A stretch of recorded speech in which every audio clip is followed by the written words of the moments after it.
Good morning. Um, hmm, the lighting isn't very good in here. Let me see if I can get it better. I think it's because of the sunlight. Okay, yep, that's better. Um, okay, so I wanted to come on because first and foremost, I haven't been on my channel in months. I don't even know how long really it's been. I just know it's been a long time. Um, and I have something that I want to share with everyone just because I feel like these are like little things that happen throughout the day that encourage us, that remind us of the word, that that just encourage us to press in and to press on and to keep walking with the Father and make sure that we are constantly in this purification and sanctification process and that we're willing to listen and be transformed. So, I want to share something with y'all that just happened literally 5 minutes ago. And it was with me and the boys. So, I guess it was about 4 days ago, or maybe, yeah, it was about 4 days ago. I sat the kids down briefly. It was just real quick. I had a minute to talk to them, and I was like, hey guys, listen, I just found something out. We are not supposed to eat fruit with our meal because it's been found that if you eat fruit with a meal, that it slows down your digestion. And so, what is best is if you eat, excuse me, that was a message. If you eat, um, if you eat a fruit, eat it first thing in the morning, eat it at least 30 minutes before your meal, ideally an hour before you eat a meal, but you can eat it 30 minutes before you eat on an empty stomach and then have your meal afterwards. Okay. And then I also told them, or if you want to eat your meal and wait to eat your fruit afterwards, like as your dessert, then let's wait at least an hour and a half, ideally 2 hours. But so I just briefly shared that with them in the midst of our day, in the chaos of running around and cleaning and doing all kinds of things we were having to do. Well, you know, they're children, and I don't expect them to remember every single little detail thing I tell them. I know they hear it, but I don't necessarily expect for them to obey it the very first time that I give them the instructions. So, say I gave them the instructions on Monday, Tuesday, I don't expect for them to have it perfected. Wednesday, I don't expect for them to have it perfected. I don't expect for them to remember fully because this is something new. This is something that, has just been introduced. And so I just don't expect for them to fully grasp it and to fully take hold of it and to fully walk in it. I'm very reasonable. I think that's most people would be reasonable too. Well, that's how I see the Heavenly Father. He's reasonable with us. He knows it takes time for us to transform our thoughts and to really grasp what He's saying, to really grasp it and understand it and do it. And so, the mercy and the grace that He extends to us, of course, we extend it to our children. Well, what I realized this morning was so precious. And that's why I had to jump on and share it because it was just so precious not to. And I could see the correlation between us and the Father. And it just amazes me. The pictures that He gives us of our relationship with us and Him, with us and our children. And I'm constantly learning from this, and I'm sure all of you are too. Okay, so I still had not gotten up yet, and I was laying in the bed praying and thinking about all the things I have to do today because it's preparation day. So happy preparation day. But I'm laying there, and my youngest son comes in, Joel, And he says, "Hey, Mama, good morning." I said, "Hey, sweetie, good morning." And we talked for a minute. And then he says, "Mama, can I have a fruit? I've waited at least 30 minutes. Can I have a fruit now?" And what he had for breakfast was some cereal. And we don't eat just any old cereal. We're really picky about our cereal. We don't have our cereals made out of lentils. So, just for clarification, because I do have the roots of our faith and food on this channel, and I want to make sure I'm clear that we don't eat cereal. We stopped eating cereal 2 years ago. So anyway, he had some cereal, and he was letting me know, he was verbalizing to me, "Mama, I have made sure that I've waited to eat my fruit." And, guys, I just went over these rules with them. I just went over these instructions with them, and I never said, "You have to do it this way," or, I wasn't a tyrant. I just simply told them, "This is what Mommy thinks is best, and this will be best for our bellies. And so let's really try to do this." And I can confess, I haven't even been doing it 100%, and I'm the grown up. So it blesses me and amazes me the faith and the heart that children have to obey their parents. And this is something that I really, I just, I'm just blown away, because this is the sort of faith that we're to have as adults. This is the sort of faith that we're called to have faith like children, to trust in the Father that what He tells us is good for us, and then do it. And this is something that most people struggle with, and the Lord knows that. But children are just so much more eager to just do what their parents say, to just mind. And it blesses me. And so I don't know if I'm verbalizing this fully, but it just blew me away. And then later on, my other son had asked the same thing. He was like, "Mama, I had fruit this morning for breakfast. Now can I have a meal? Because it's been so long." And I was like, "Yes, baby, certainly." And I said, "Good job, guys, remembering these things, because, it's so easy to forget because it's not something we've been doing for a very long time."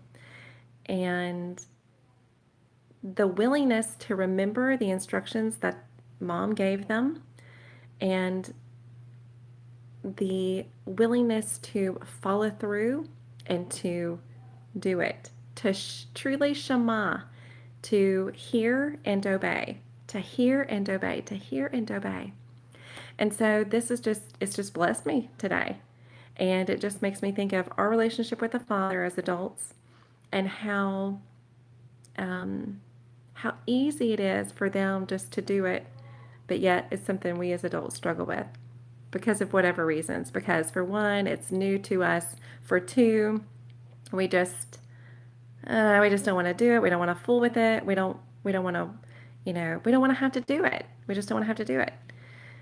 It's a burden to us. We don't want to have to wait, 30 minutes to an hour. I'm just using this as an excuse. This is, of course, not a commandment in the scriptures, but I'm just using it as an example to the commandments. We don't want to wait.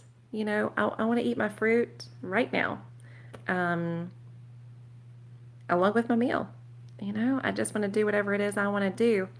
These things, these burdens, these instructions, because that's what commandment means, is an instruction. So these instructions, or these commandments that the Father gives us, are for our health. They're for our good. They're for our benefit. They don't benefit Him necessarily. They benefit us.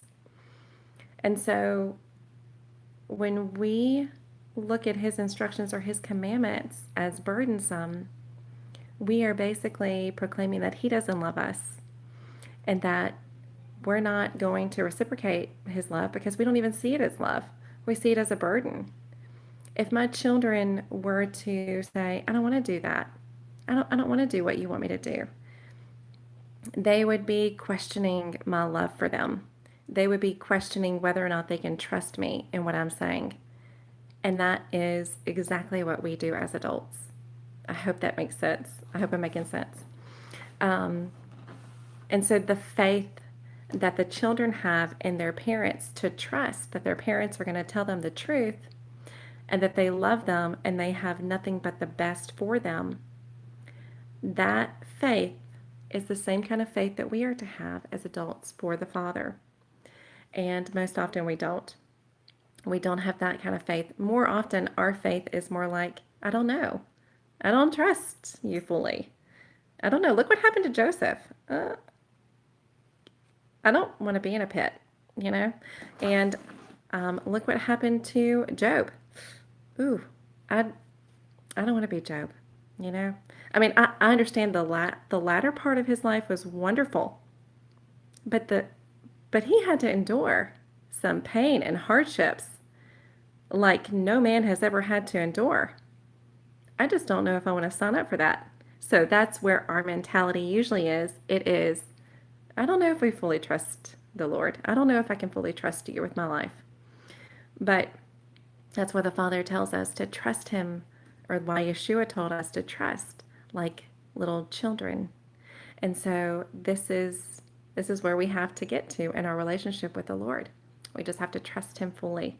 We just have to know that he has the best intentions for us. And when he commands for us to do something, it is for our benefit. It is going to bring forth blessings in our life and goodness in our life. Okay, so hopefully that makes sense. And the title is Obedience is Better Than Sacrifice. So I want to elaborate on that just a little bit. So obedience, of course, in Hebrew is shema, to hear and obey, and that is obedience. Obedience is how we worship God. Obedience is how we love God. Now, these aren't my definitions. These are definitions according to the scriptures of what obedience and worship are, and love for the Father and for our neighbor. So I'm going to go over the scriptures, and I want to just expand on it just a little bit and take you to passages from the Tanakh, which is the Old Testament, and the scriptures from the Brit Hadashah, which is the New Testament. And so that you can see how it just all fits together. And prayerfully, it will make sense, and it'll be a nugget that you can take with you and meditate on all day long, and throughout the rest of the week. So first we go to Samuel, and we're going to go to 1 Samuel chapter 15 verse 22. And Samuel said, "Hath the Lord as great delight in burnt offerings and sacrifices as in obeying the voice of the Lord? Behold, to obey is better than sacrifice, and to hear, or to hearken, better than the fat of rams." Okay, so the Lord was telling them that he rather them obey him than them have to bring forth sacrifices. He takes more delight in obedience than in sacrifices. Does that mean that sacrifices were done away with at that time? No, of course not. But that was the Father's heart, was that the people would obey and that sacrifices could cease. Okay? And people would oftentimes bring sacrifices not just for sin, but for peace offerings, to draw near to the Lord, to draw closer to him, and to be near him, to hear his voice. But oftentimes it was for sin. So the Lord is saying, don't sin. Obedience is better than sacrifice. Just be obedient. Okay, now we're going to go to Mark chapter 12, verse 33. All right, let's see. I wanted to make sure the camera was still pointing. Okay, so this is awesome. We're going to go a little bit before verse 33, because this is exactly what we're talking about. Okay, so Mark chapter 12, verse 28. One of the Torah teachers came up and heard them engaged in this discussion, seeing that Yeshua answered them well. He asked him, which is the most important mitzvah or commandment of them all? And Yeshua answered, the most important is Shema Israel, Adonai Eloheinu, Adonai Echad. Hear, O Israel, the Lord our God is one, and the Lord is our God, and our God is one. And you are to love Adonai, the Lord your God, with all your heart, with all your soul, and with all your understanding, and with all of your strength. And the second is this: you are to love your neighbor as yourself. There are no other mitzvah greater than these. The Torah teacher said, well said, Rabbi, you speak the truth. Okay. So when we see this, we see that loving the Lord our God and loving our neighbor as ourselves is the fulfillment of all of the commandments. So when we hearken our ear, when we shema, when we hear and obey the Lord's instructions for our life, we are loving Him. When we are obedient to Him, we are loving Him. And we're loving our neighbors because His commandments protect us from each other. His commandments protect me from you and you from me. And His commandments show Him that I love Him, just like when my children keep my instructions, they show me that they love me, they have faith in me, they trust me. They know what I have for them is good. They know that I love them by giving them these instructions, and they do not want to veer off from my instructions because they know that those things that I've given them are loving. All right, so that makes sense, right? Okay, now let's go to Psalm chapter 40, verse 6. And I can see that somebody is on. I'm just not sure who it is because I cannot see anything other than somebody's watching, unless you say something. So shalom, shalom, and happy preparation day. Let's see, we're going to go to Psalm chapter 40, verse 6. Okay. All right, let's see. 40, verse 6. Sacrifices and grain offerings you don't want. Burnt offerings and sin offerings you don't demand. Instead, you have given me open ears. Open ears. That goes along with what we were just talking about, as far as Shema. The word Shema in Hebrew means to hear and obey. And that's exactly what we're called to do, to hear and obey the Lord, to follow His instructions. And He will open our ears to give us ears to hear and eyes to see so that we can follow His ways, right? Okay. Here's one more verse in the Psalms. This is Psalm 51, verse 16.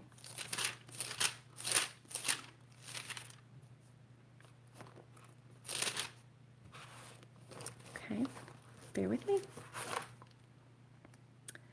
All right. Oh, that's my husband listening. He said he was watching. Let's see. Hang on one second. Okay. For you don't want sacrifices, or I would give them. You don't take pleasure in burnt offerings. My sacrifice to God is a broken spirit. And it goes on to say, God, you won't spurn a broken, chastened heart. Okay, so when our hearts are broken and our ears are open to hear and receive instructions from the Lord, of course, He doesn't chasten us, but He does not want sacrifices. He wants obedience. Okay, so I think we have hit that nail on the head enough, and we've talked about it enough. So let's move on to the verse that comes right after 1 Samuel chapter 15, verse 22. we're going to go to 1 Samuel 15, verse 23. Okay? And this is important because this is the opposite of obedience. This is the opposite of obeying the Lord and his instructions. And it's very crucial that we take this seriously, that we understand that our God is the same yesterday, today, and forever, and that he expects for us to be obedient. This is not just an Old Testament passage that has passed away and is no longer for us. This is still for us, and it still stands. His word stands forever. So 1 Samuel 15, verse 23. And I think we're going to go ahead and read 22 again so that you can see how it fits together. Okay? So, let's see. Okay. Does Adonai take as much pleasure in burnt offerings and sacrifices as in obeying what the Lord says? Surely, obeying is better than sacrifice, and heeding orders than the fat of lambs, or hearing the voice of the Lord, or heeding the voice of the Lord. For rebellion is like the sin of sorcery, or some translations say witchcraft. Stubbornness, like the crime of idolatry. Because you have rejected the word of Adonai, he too has rejected you as king. Okay, so this is so crucial for us to understand that when we are disobedient, we are being in rebellion. And rebellion is likened to witchcraft. So a lot of people are walking in rebellion and they don't even realize that they are being rebellious because they consider witchcraft to be something that people, sit down and conjure up and get a Ouija board out and have spells and seances and all of those things. But the Lord plainly tells us that witchcraft is likened, rebellion is likened unto witchcraft.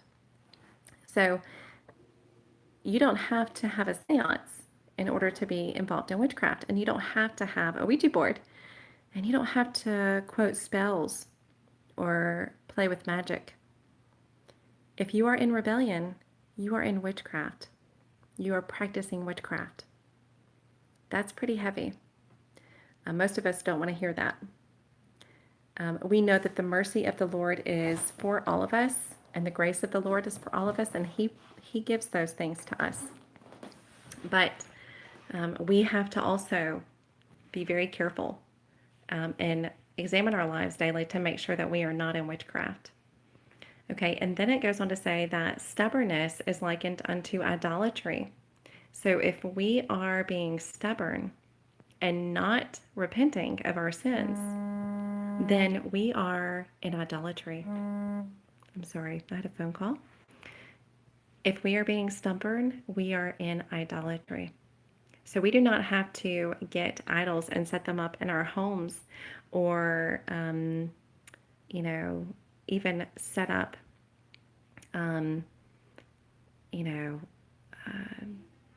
false religions or be involved in false religions or anything like that. All we have to do is just be stubborn and unrepentant.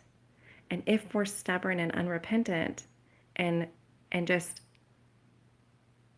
excuse my wording, but like hell-bent on doing things our way and not listening to the Lord, then we are in idolatry.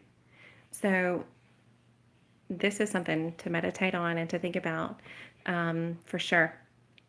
And to think about the two verses, verse 22 and verse 23, and to examine our hearts and see what we're walking in. As believers in the Messiah, we have to examine our hearts daily. And so I want to have the faith like a child. I want to trust in the Lord like a child. And I want to come to Him knowing that His instructions are good for me and they are for my protection and for my blessing and for His glory. And it will bless other people if I will walk in his ways as well. And so that's what I want to do. Just like my children were just so eager to follow my instructions concerning not eating fruit before they eat their meal, or how long they can eat fruit after they've eaten their meal. My instructions in that way are important to my children. They see them as vital to their health and to their lives. How much more should the commandments of our Father be for our life? How much more? He is creator and sustainer of the universe, and he knows what's best. And so when we will have the faith of a child, come before him, lay ourselves down, submit and surrender ourselves and our will to his will, and walk in his ways, it will be a blessing on our head. It will be a blessing to other people. And we will know that he is the Lord our God, and that he is our Father that loves us. And this will be us showing him that we love him. If you say that you love me, keep my commandments. That's what Yeshua said, John 14:15. If you love me, keep my commandments.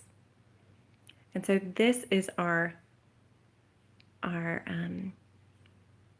can't remember the word. This is our worship. This is our I'll think of the verse and add it. This is our worship unto him. I can't think of the verse. It's driving me nuts. This is our duty. This is our dutiful worship. This is our worship unto the Lord, is to obey him. And this is a thread that you can see all throughout the scriptures, from the Tanakh all the way to the Brit Hadashah. We are to obey him, to shema, to hear and obey, and to walk in his ways. And so this is something that I just wanted to share with you guys because it was so obvious and amazing to me. And, you know, having the faith of a child is something that we struggle with as adults. But the Lord is teaching me very graciously what exactly that means. And I just wanted to share with y'all these points, and hopefully it makes sense to y'all, and y'all will be able to glean from it and grow from it and chew on it, meditate on it, and pray on it, and prayerfully it will bless you. And I'm sorry for all the interruptions, but I pray you guys have a blessed preparation day, and I pray y'all your Shabbat is sweet and restful and full of shalom. All right, so until next time, Shabbat shalom early. Goodbye.